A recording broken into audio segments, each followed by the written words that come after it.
morfológicos, anatómicos, fisiológicos, que de manera resumida se los he tratado de traer para que ustedes vayan entendiendo cómo es la fisiología de este proceso. Pero para empezar el tema, la definición, ¿cuál tendría que ser la definición de un ciclo menstrual? Bueno, para empezar, todo eso lo he sacado de su libro de bibliografía, que es la ginecología de Nova. He tomado algunos datos de artículos más recientes que varían un poco, pero prácticamente está basado en su libro de texto por si ustedes quieren ampliar el tema.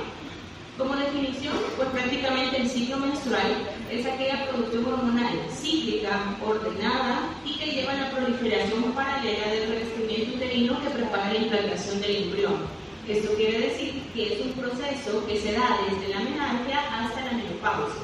Es un proceso continuo, es un proceso ordenado y quiere decir que toda paciente femenina que ya tuvo su menarquia o una edad fértil está dentro de un día de su ciclo menstrual.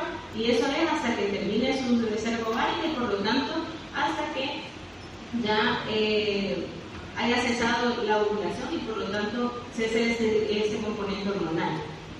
¿Qué órganos vamos a ver más específicos? Si bien es cierto que todo el sistema nervioso, todo lo emocional puede incluso influir en el ciclo menstrual, principalmente nosotros nos vamos a basar en dos órganos principales que son ovarios y útero.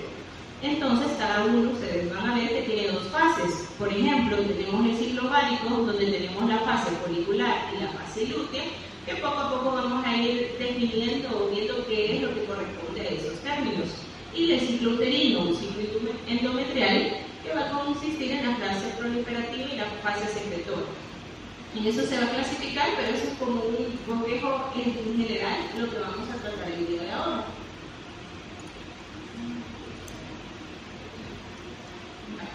En cuanto a las características, ¿qué me va a definir a mí qué es un ciclo menstrual normal o anormal?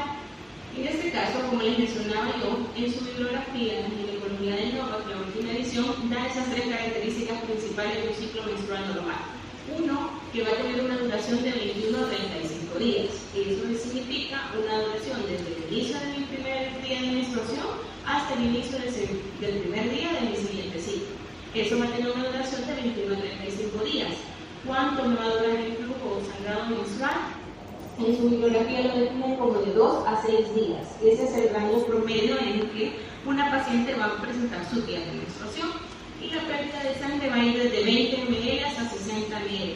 Prácticamente, si ustedes ven, los rangos son bastante amplios. No es un rango específico y más que todo con la cantidad es bien difícil que nosotros sepamos de una paciente cuánto exactamente ha tenido de su menstruación. Muy pocas pacientes van a hacer uso, por ejemplo, de discos o copas menstruales, en donde posiblemente la cuantificación sea más fácil. La mayoría puede usar tampones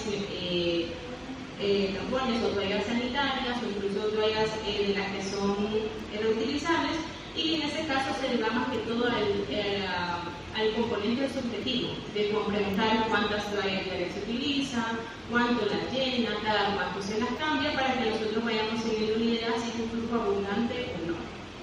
Pero en unos artículos que encontré de enero de este año varía un poco, pero si se fijan prácticamente van siempre de los mismos rangos.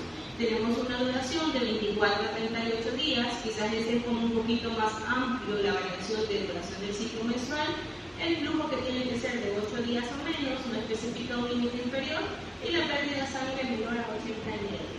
Tomar en cuenta también que aunque una paciente pueda tener sus valores, digamos, en cuanto a regularidad, duración y cantidad dentro de límites normales, yo tengo que comparar a mi paciente con sus ciclos menstruales previos, porque puede ser que mi paciente ha tenido 2 ciclos menstruales toda su vida de 3 días y de repente ya me están viendo unos ciclos menstruales de 8. Probablemente pudo haber algún cambio anatómico fisiológico que me ha hecho ese cambio, aunque siempre esté dentro de la definición de un ciclo menstrual normal.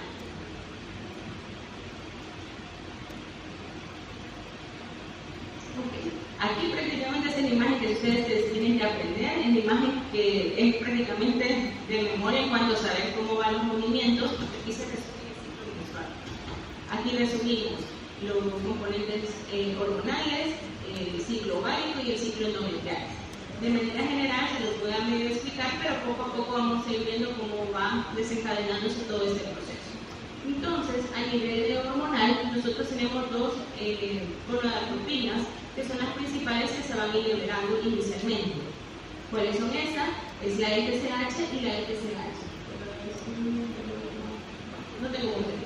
Pero la FSH es esa línea verdecita que ustedes ven que al inicio del ciclo menstrual tiene sus valores bastante altos, poco a poco va disminuyendo, hace un pico generalmente el día 14. El día 14 viene siendo correspondido al día de la ovulación. Entonces, antes de la ovulación se da un pico de FSH que me va a permitir, al igual que el pico de la LH, que es ese grandote que se marca ahí, que va a permitir que mi ovario logre ovular. Además, tenemos las dos hormonas sexuales primordiales en la paciente femenina, que incluyen los estrógenos y la progesterona. Vemos como el estrógeno tiene como un comportamiento bifásico, es decir, tiene un aumento al inicio del ciclo menstrual, luego baja sus cantidades y posteriormente ya en fase lútea puede aumentar. Caso contrario, la progesterona se mantiene en límites completamente inferiores en la fase folicular o al inicio del ciclo menstrual y es hasta la fase lútea que se va a aumentar y ya vamos a ver por qué. En cuanto al ovario, pues vemos prácticamente cómo van haciendo sus cambios, los ovocitos se van aumentando de tamaño, van cambiando su forma, su fisiología, hasta que en el día 14 presenta la ovulación y el remanente de la membrana que recubre a este óvulo me va a generar el cuerpo lúteo que vamos a mencionar más adelante, pero que tengan idea que el cuerpo lúteo es un embarazo que me va a permitir que este embarazo subsista por lo menos hasta que se forme completamente la placenta. Y a nivel del endometrio, pues también hay un cambio en cuanto al revestimiento o la capa endometrial. Vemos como en la menstruación prácticamente se deshace todos los 2/3 superiores de esta capa, empieza a crecer con los cambios hormonales hasta llegar a una estabilidad y la fase secretora es donde está más rica en nutrientes, más rica en secreción, que es prácticamente el momento óptimo para una implantación. Recordemos que, como mencionaba, el ciclo menstrual prácticamente es la preparación del útero para implantar a un embrión.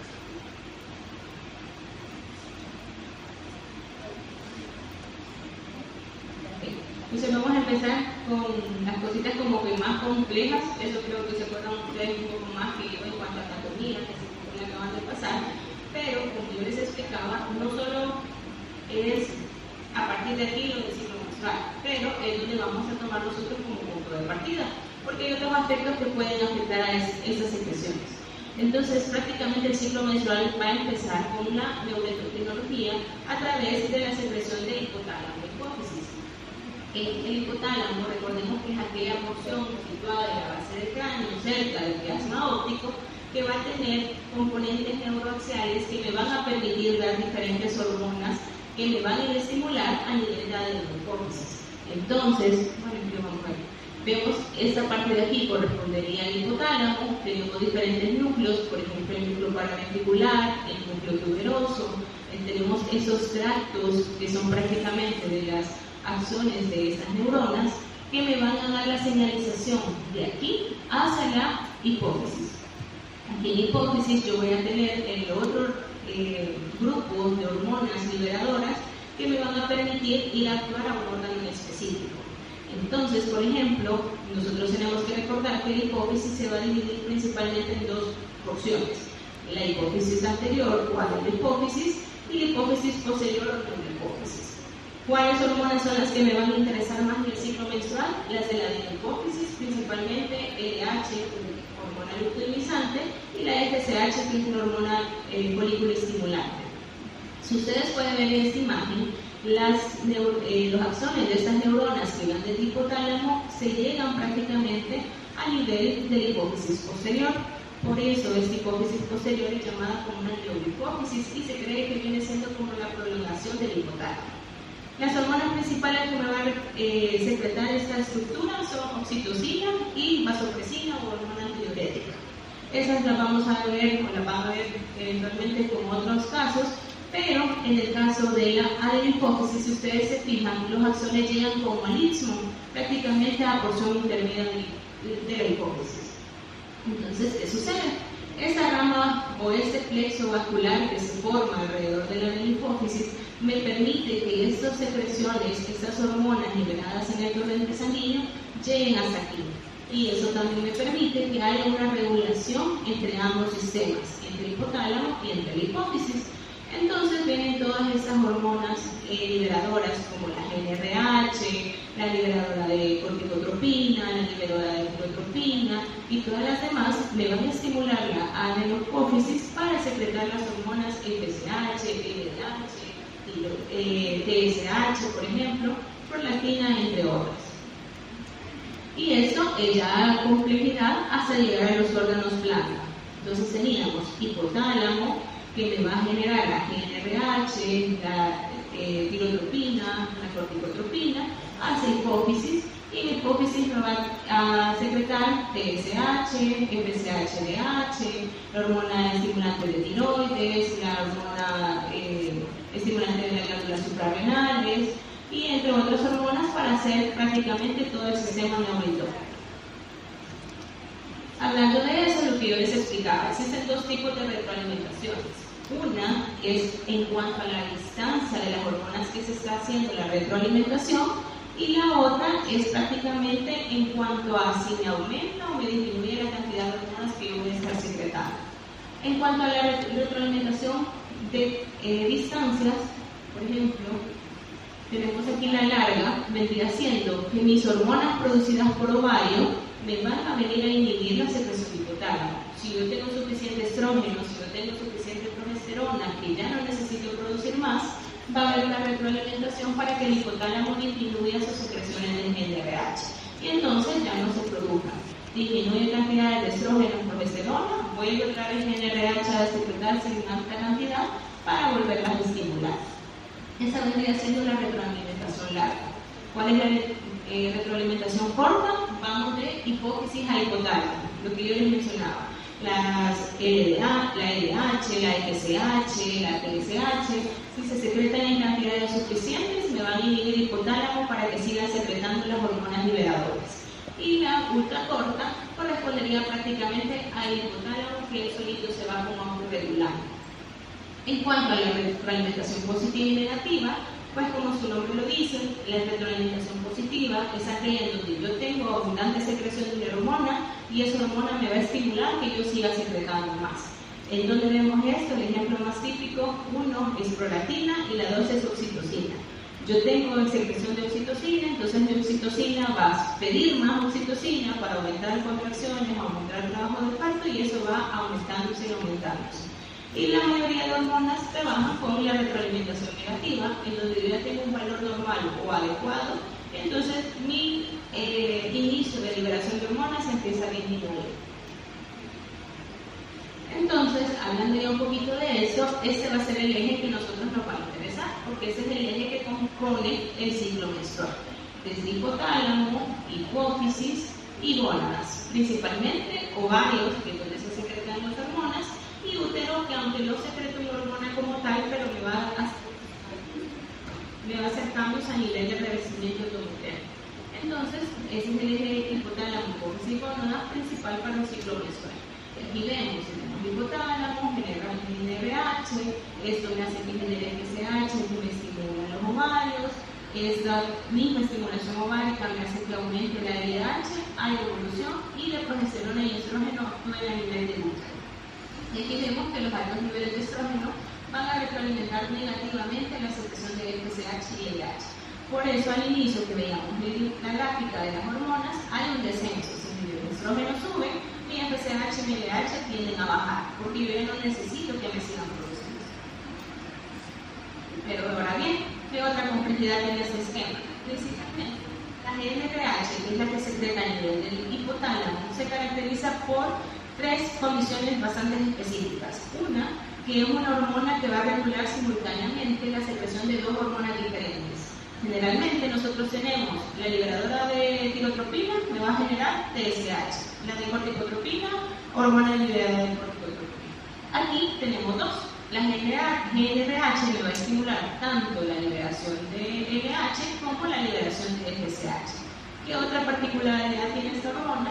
Pues prácticamente que su secreción es pulsátil, no hay una secreción continua de esa hormona. Esta hormona tiene sus pulsos, como vemos en imagen, y que incluso durante el avance de los ciclos, de las fases del ciclo menstrual, estos pulsos van a aumentar en cuanto a amplitud y en cuanto a intensidad de los pulsos. Y eso me va a permitir a dónde me va a ir a estimular o qué estructura me va a estimular esta hormona. Y lo otro que es una salinidad ultramente corta, más o menos de 2 a 4 minutos, y esa es la importancia de que esta se haga de forma continua en cuanto a sus pulsos. Y ahora vamos discutiendo un poquito qué variaciones hormonales ocurren en el ciclo menstrual. Como dato, tenemos que tomar en cuenta que el ciclo menstrual, ya por nomenclatura general o por convenio, se toma el día 1 como el inicio de la menstruación. Ese va a ser mi día 1 y a partir de ahí empiezo a contar todos los días donde van sucediendo estos cambios. Entonces, iniciamos día 1 con la menstruación, y aquí menciona que los niveles de esteroides gonadales son bajos.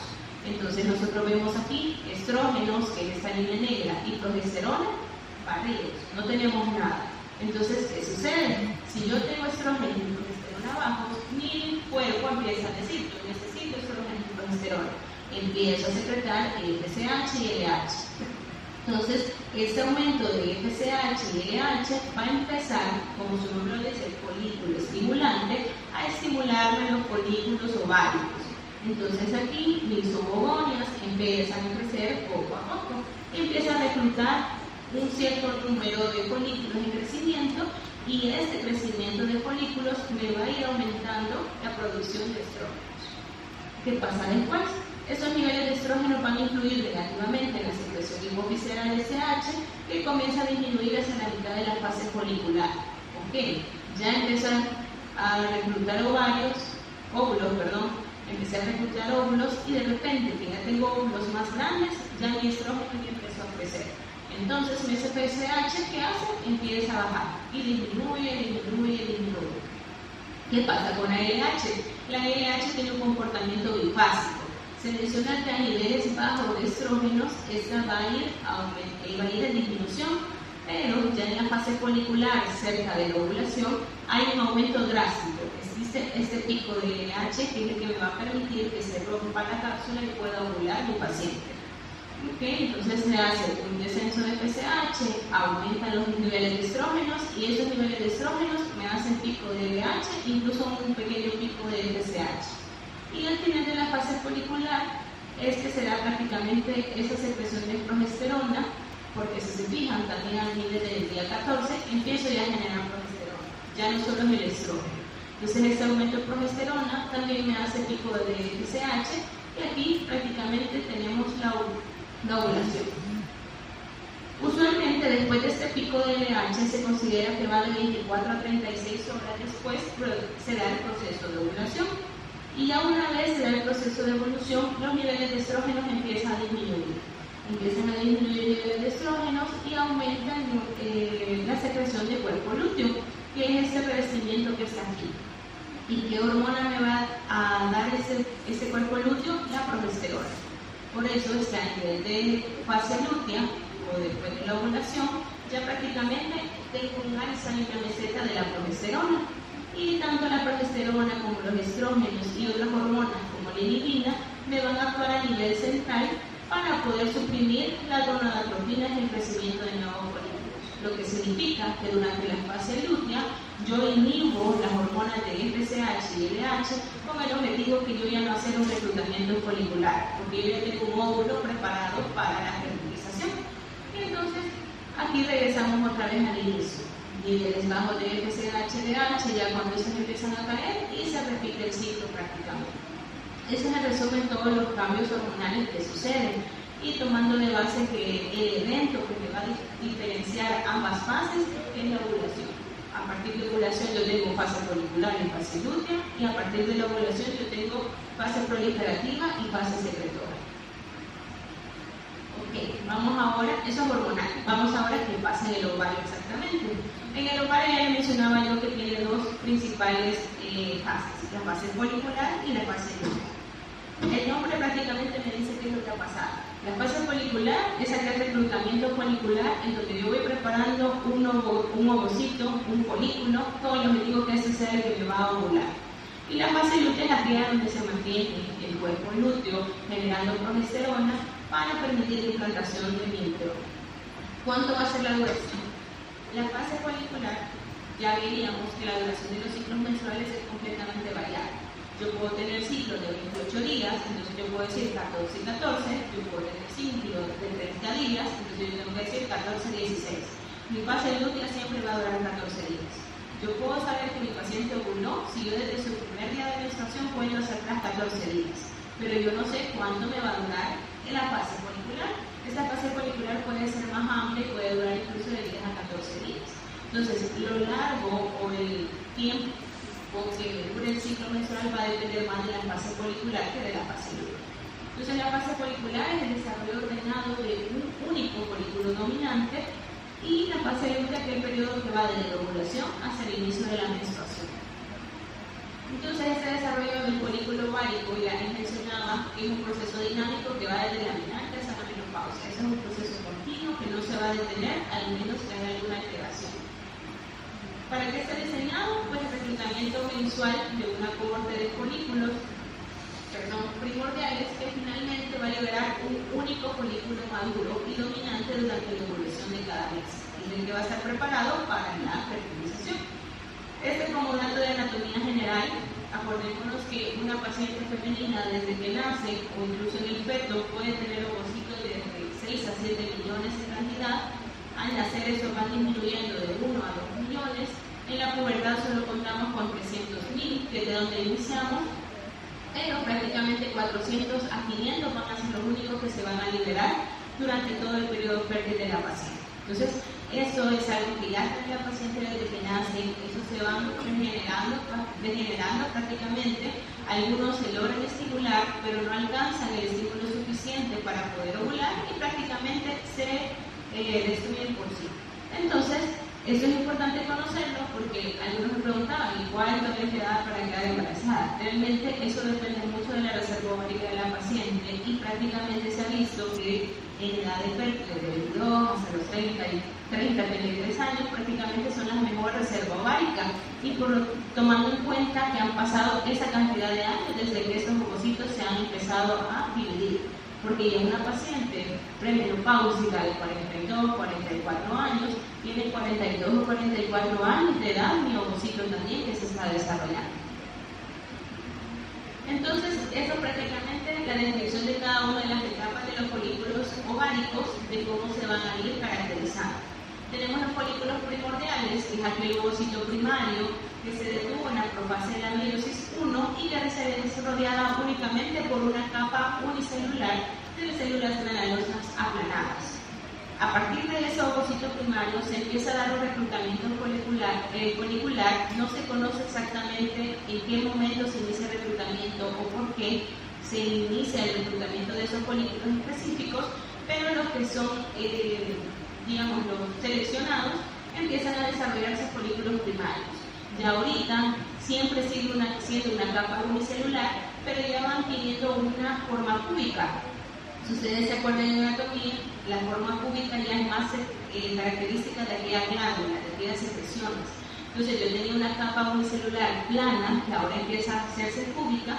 ¿Esto qué quiere decir? Que poco a poco va a empezar a secretar algo. Y ya vamos a ver cómo sucede. Ese cambio de células aplanadas a células cúbicas me van a ser el primer signo de un reclutamiento folicular conjuntal. Tenemos luego los folículos secundarios. Aquí ya no solo es una única capa, sino que empiezan a generarse más capas alrededor, siempre cúbicas, con una marcada expresión de receptores de FSH, que es lo que mencionaba, que empieza a aumentar al inicio de la menstruación porque empieza a que esos folículos empiecen a crecer.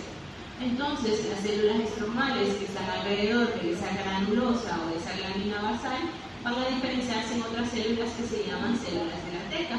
Que estas células de la teca, que son células del estroma donde están contenidos los ovocitos, también van a tener su papel importante en cuanto a la producción de hormonas.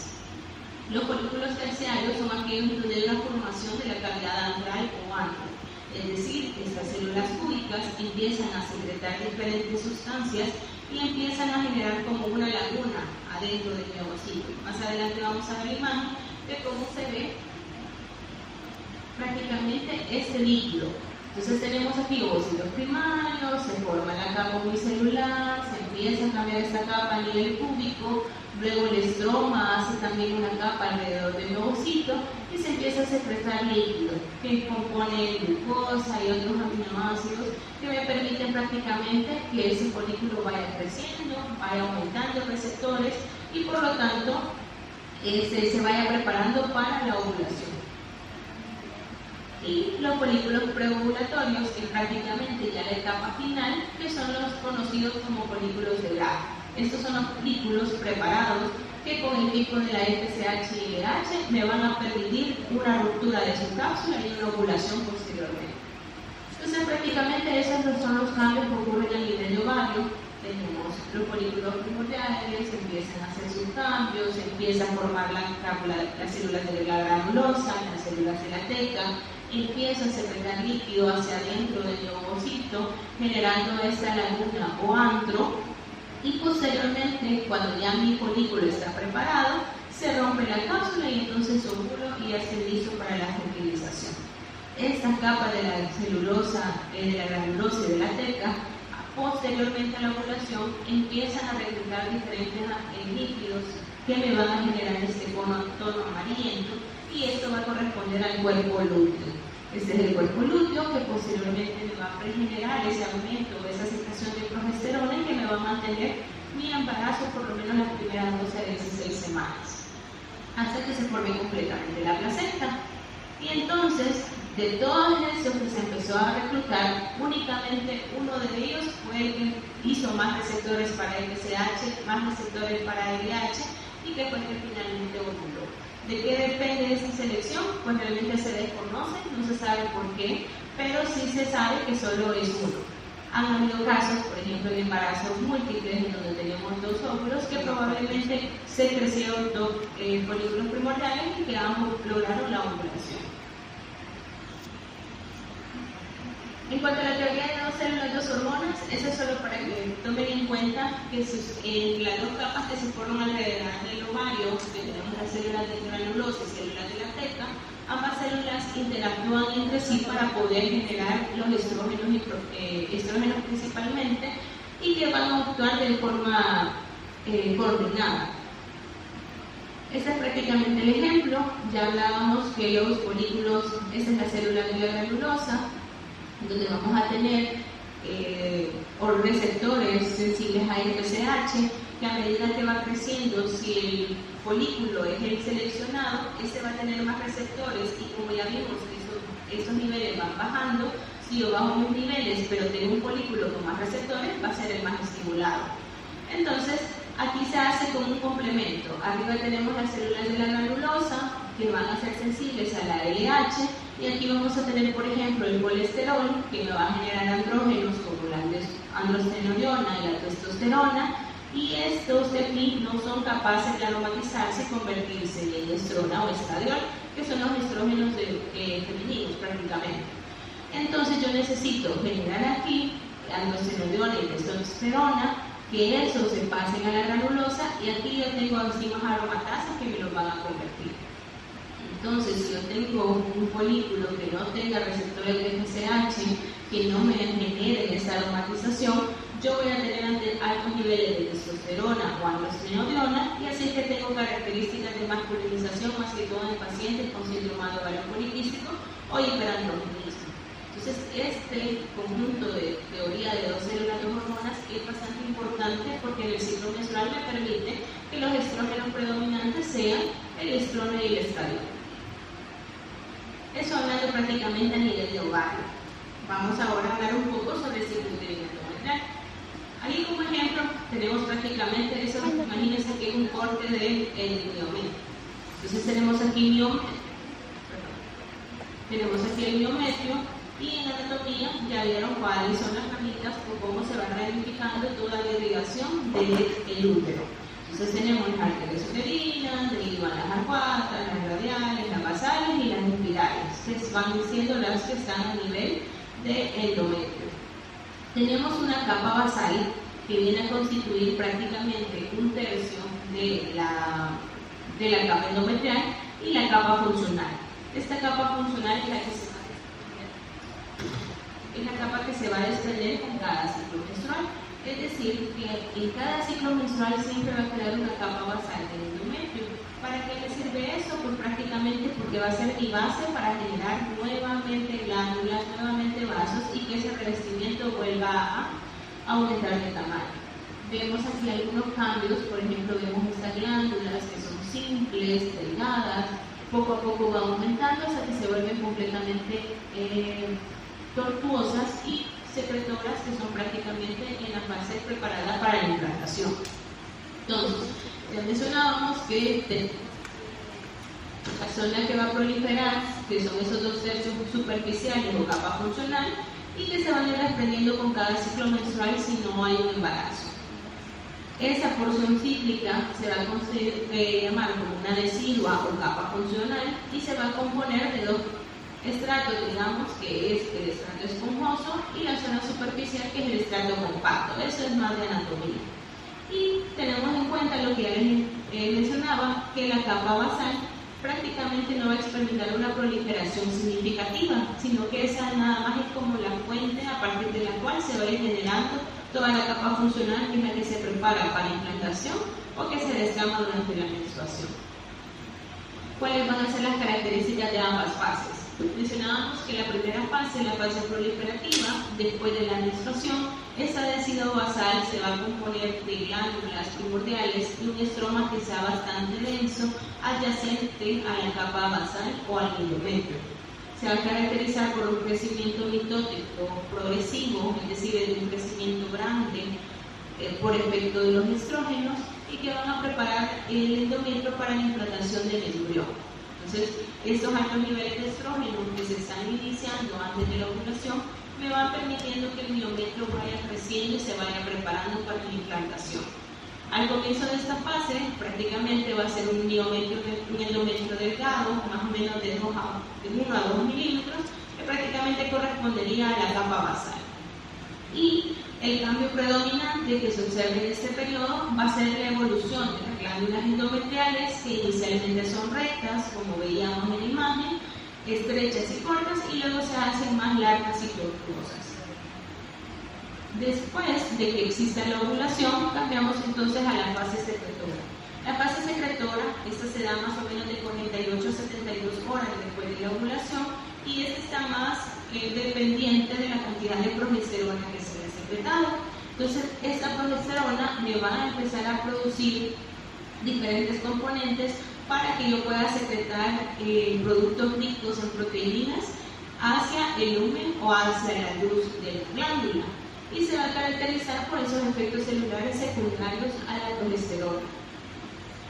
Posteriormente, pues en una ausencia de implantación y una disminución de estrógenos y progesterona, ya que no hubo fecundación, empieza a cesar la secreción glandular y se va produciendo una descomposición irregular de la decidua funcional. Es decir, toda esta capa que se creció, empezó a madurar glándulas, empezó a tener tipo de componentes, empieza a descamarse. Y eso va a producir que incluso pueda haber aumento de prostaglandinas, que son vasoconstrictores, lo cual va a provocar un vasoespasmo de las arteriolas espiraladas y que puedan generar una isquemia endometrial.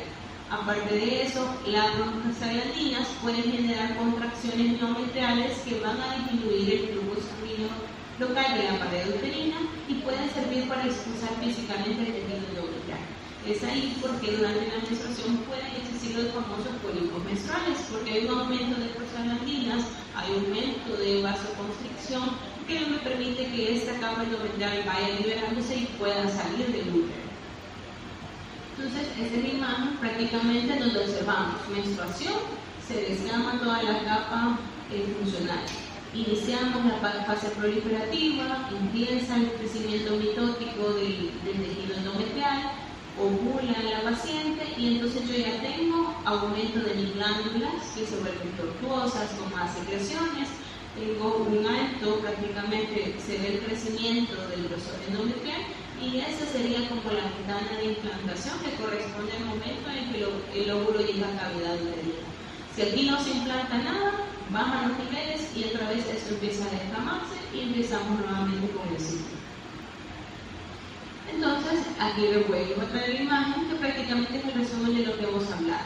Entonces, tenemos al inicio del ciclo menstrual un descenso de hormonas sexuales, estrógenos y progesteronas, mi FSH y mi LH aumentan porque tengo que empezar a producir.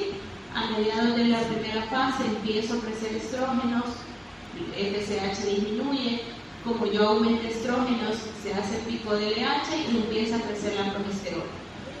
Entonces, a este nivel yo cambio quiénes van a predominar. Ya no me predominan las hormonas FSH y LH, sino que me predomina inicialmente progesterona. Fase lútea es característica de la progesterona y el estrógeno puede tener ese comportamiento bifásico. Pero si no hay implantación, no hay un embrión, estos vuelven a caer y ya empiezan nuevamente el ciclo a repetirse. Y aquí tenemos igual el reclutamiento folicular, se libera un solo óvulo, queda el cuerpo lúteo, que si hay embarazo me permite la estabilización del endometrio y el crecimiento del embrión, y si no, pues se descama de igual forma. Eso prácticamente es el resumen del ciclo menstrual. Ahora bien, esto es lo normal que debe pasar en cualquier paciente que no tenga ninguna otra complicación. Sin embargo, nosotros conocemos que hay muchos pacientes que van a consultar porque tienen alteraciones en su ciclo menstrual.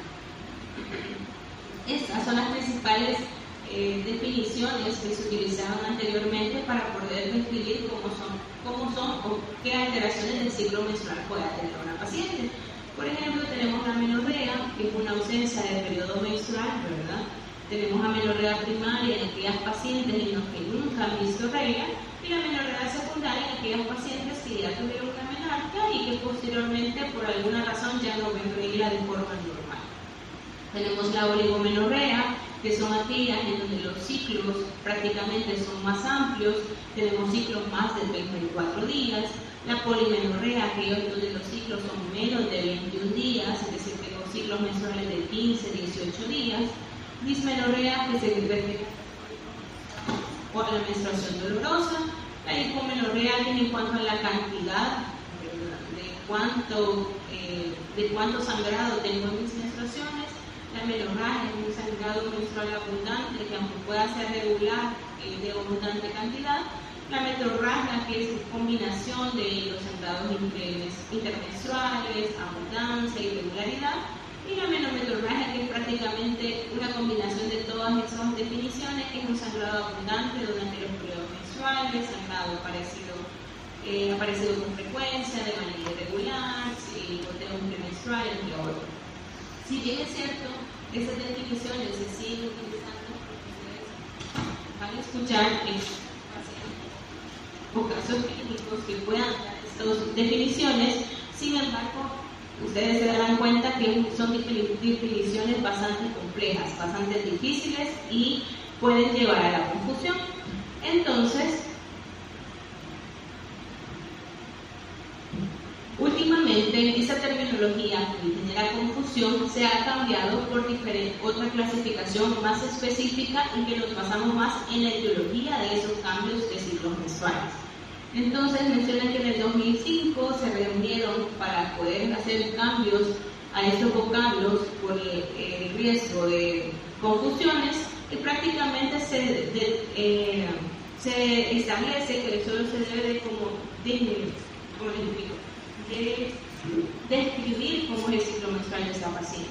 Entonces yo puedo describir cuánto tiene de frecuencia esta paciente, si es una frecuencia, por ejemplo, ausente, estaríamos hablando de una menorrea, si es una más frecuente, que sea menor de 24 días, si es una frecuencia más prolongada o menos frecuente, de 38 días o más, que dure más de 8 días, que tengamos una irregularidad, que significa que mi ciclo menstrual me duró 21 días, el siguiente me duró 35, eso ya es una irregularidad. Y en cuanto al volumen, pues si es abundante o escaso. Y la clasificación es esta, es con el acrónimo PALTOE. Esta clasificación prácticamente me da a mí la idea de qué es lo que tiene esa paciente o cuál es la etiología de su sangrado anormal. Entonces el acrónimo me da la primera, el PAL, con las causas estructurales, y el POI con las causas no estructurales. Entonces, esa clasificación desarrollada por la FIGO es una clasificación integral. Entonces, yo puedo tener una paciente con un sangrado uterino normal a consecuencia de, tenemos por ejemplo, qué causas estructurales que van a causar alteraciones, pólipos endometriales, adenomiosis, endomiomas, aquellas pacientes con malignidad o con una hiperplasia típica, y las causas no estructurales como las coagulopatías, la disfunción ovulatoria, que sería más hormonal, una disfunción endometrial que sea propia del endometrio, factores iatrogénicos, por ejemplo, en pacientes que sean anticoaguladas o pacientes que se le haya cambiado un método anticonceptivo hormonal que pueda generar un sangrado uterino normal, el no clasificado en donde todas estas variantes o etiologías se han descartado y aún no conocemos cuál es la causa de ese sangrado específico.